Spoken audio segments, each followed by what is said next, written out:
بسم الله الرحمن الرحيم. اللهم صل على محمد وعلى آل محمد. اليوم احنا في أحد البيوتات الطيبة، تم إنجاز هذا الكاونتر الجميل في بيت أخونا السيد الغالي علاء في منطقة خان بني سعد. الحمد لله. هذه الباترينا الجميلة تشوفوها مع الإنارة الجميلة. هذا الكاونتر بارتفاع 240 ارتفاع 240. دائما نأكد لإخواني خواتي هذا البارد طبعا. هناك منطقة الحار، نراويكم الحار إن شاء الله.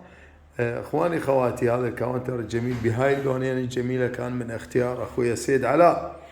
بالنسبة للكوارتز، هذا المرمر الطبيعي الإيطالي تشوفوه بهذه اللمسة الجميلة، وهذا التقليم الأسود مع الكوارتز الأبيض، يعني ناطي جمالية رهيبة ما شاء الله. اللهم صل على محمد وآل محمد. هاي الباترينا كانت من اقتراحي لأنه تعطي جمالية مع إن شاء الله بعض التحفيات. وهنا عندي المطبخ الحار. هنا المطبخ الحار، هنا مكان غسالة الصحون ومكان غسالة الملابس إن شاء الله. وإن شاء الله نزورهم بالأفراح يا رب.